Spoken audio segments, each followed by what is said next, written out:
And this is what the brother from Mombasa, I believe, was speaking about in the tent. أَفَلَمْ يَسِيرُوا فِي الْأَرْضِ, will they not travel through the earth? فَتَكُونَ لَهُمْ قُلُوبٌ يَعْقِلُونَ بِهَا, and when you travel through the earth, perchance the dead heart might come alive. And then with that heart, you'll be able to understand what otherwise you did not. أَوْ آذَانٌ يَسْمَعُونَ بِهَا, and with those ears you'll be able to hear what otherwise you could not hear. فَإِنَّهَا لَا تَعْمَى الْأَبْصَارِ, truly, it's not these eyes that are blind. No. وَلَكِنْ تَعْمَى الْقُلُوبُ الَّتِي فِي الصُّدُورِ, what is blind is the heart which is inside the chest. And so now we know that the heart can see when there's faith in it. This is epistemology, the branch of knowledge which studies knowledge. And it is only after he answered that ihsan is that you should worship Allah as though you're seeing Him, yani, with your heart. Only then were we introduced to questions 4 and 5, which is the end time. When will the last hour come? He says the one who is being questioned has no more knowledge than the one who is questioning. He didn't say, I didn't know. He said the one who is being questioned has no more knowledge than the one who is questioning. What are the signs of the last day? The alamat as-sa'a. And then he replied, gave us 2. The first one, very easy. You got to be blind not to see it. That the naked, barefooted shepherds will be competing with each other in the construction of tall buildings. Have you been to Malaysia recently, anybody? And those who divert such enormous resources to the construction of spectacular high-rise buildings are a people who measure progress by the height of a building. And the Prophet is saying of them, some of them get angry when this is taught. You have the intellectual acumen of naked, barefooted shepherds. We are in the end times now. And so this is the time when, as never before, we need al-ihsan. It is not just a question of moral growth. Of course, you can never reach al-ihsan without moral growth. Faith will not enter into the heart until the heart is turned to Allah. But it's not always like that. Like the fellow in New York, did I tell you about him? I don't think it was Brooklyn, maybe it was Harlem.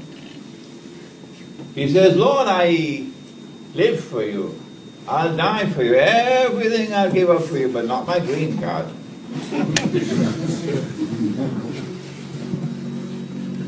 Not my green card.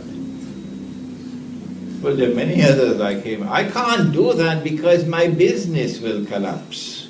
I can't do it because I won't get a US visa. I can't do it because they're going to put my name on the no-fly list. I can't do it because if I do it, all the funding for my Islamic organization will dry up. They need to have something called ghusl, a bath, to wash that shirk. Because with the lips you are saying Allah, but with the heart you are saying something else. It is when the heart is turned to Allah, when you live for Allah, and as the class mentioned with the 10, you prepare to die for Allah. Now, alhamdulillah, now you are standing up. When that happens, then we know that these eyes cannot see without light. When electricity goes, you've got to feel for the box of matches, don't you? Similarly, this internal eye cannot see without light. And the Prophet said, sallallahu ta'ala alayhi wa sallam, in a hadith recorded in the Sunan of Imam Tirmidhi, ittaqu firasat al-mu'min, fear the firasa of the mu'min, the one who has faith. Firasa being more than simply wisdom. Wisdom that comes from internal, intuitive, spiritual insight. Basira. Fear the firasa of the mu'min. فَإِنَّهُ يَنْظُرُ بِنُورِ اللَّهِ, because when he sees with the nur of Allah. How do we get that nur? Because without that we won't be al-ihsan, and without al-ihsan we cannot handle the subject of the end time, that we are now living in the end time. Very quickly, it's a Surah An-Nur, Surah number 24, Ayah number 35. And you are familiar with the Ayah, so we don't have to spend the time on it. That Allah is the Nur of the heavens and the earth, and that which will make you understand the subject is a mishkat, hollow space. And the Prophet said, fi qalbil mu'min, a hollow space of the heart of the believer. And in that hollow space there is a lamp, and the lamp has a glass, and the glass is glittering, it is so spotlessly clean. And so question number one, how do we get nur? Well, first of all, the truth must enter into the heart. And when the truth enters into the heart, there is the process of purification until the glass is clean, and then you've got to polish it with zikr. And what is the best zikr of all? What is the zikr? The definite article before it. It's the Quran. إِنَّا نَحْنُ نَزَّلْنَا الذِّكْرَ. And so the recitation of the Quran, the constant recitation of the Quran, the recitation of the Quran with tears in your eyes, the recitation of the Quran with tears in your heart, that is the polish. You don't need to go looking for any more. And you're not reciting the Quran unless you're reciting it in accordance with the Sunnah. And the Sunnah is cover to cover. Am I right? Is that the Sunnah? You know the story about the woman who was married and husband had no time to even touch her. And so she went and she complained. She had the right to do so. So the Prophet called the man, find out why he didn't have time to even touch his wife. And then he said to him, okay, recite the Quran, meaning cover to cover, once a month. The man said, oh Messenger of Allah, but I couldn't do better than that. He says, all right, once a week, but no faster than that. You must have some time for your wife. So we know that reciting the Quran cover to cover at least once a month. At least once a month is what the Prophet ﷺ asked for. If you can do better than that, you do better than that. So he divided the Quran into 7 parts. You know that. Because there are how many days in a week? 7 days. Even Pope Gregory can't change that. So you recite the whole Quran once a week. But you know how life is busy today. Everybody busy. Morning traffic, evening traffic, and so on. So most of us are as lazy as Imran Hosein. So we recite it once a month. You're doing that, aren't you? Come on, shake your head.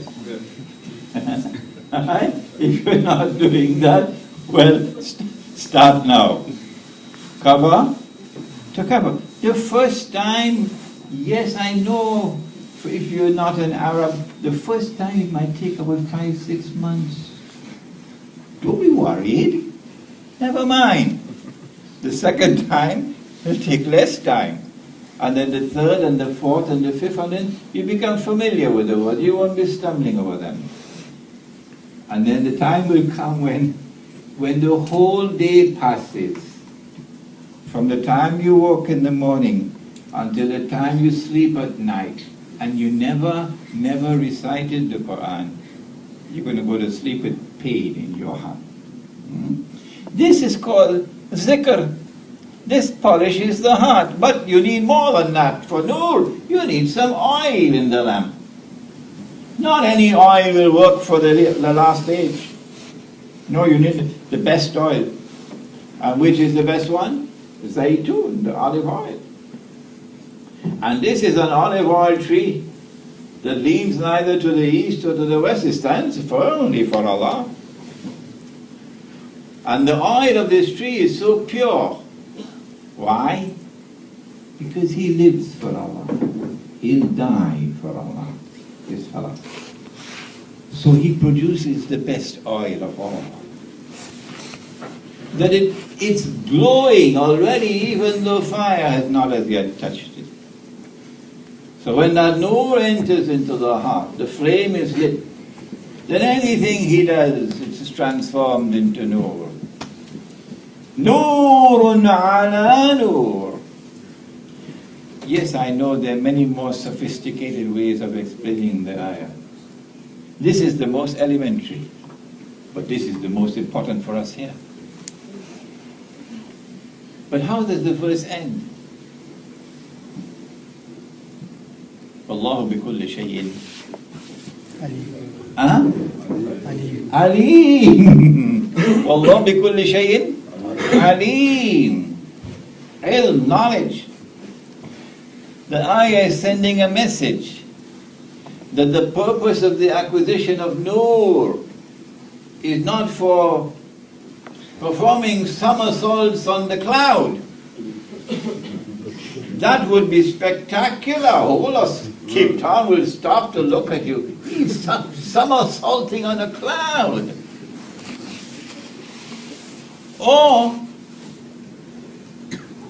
But I saw him in the Hajj. He was going around the Kaaba. And you say he was here in Cape Town all through the time of the Hajj. Great feat, eh? 2 places at the same time and so on. That is not the supreme function of nur when it enters the heart. Rather, the supreme function is located in this search for knowledge. So that when you have nur, you can now see what otherwise you could not see. There's nothing mysterious about this subject, isn't it? Any one of you can teach this subject now. We've not trespassed beyond any barrier of the Quran or the Sunnah. We are planted firmly in the Quran and the Sunnah. And we have presented to you Islamic spirituality.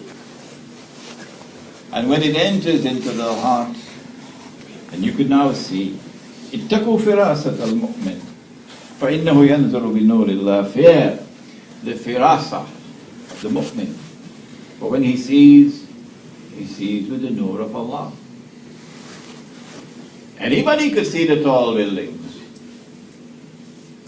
Even the former Prime Minister of Malaysia. But then he spoke about a slave woman giving birth to her mistress. And that one isn't easy. No. In order for us to penetrate this sign of the last day, of the slave woman giving birth to the mistress, we need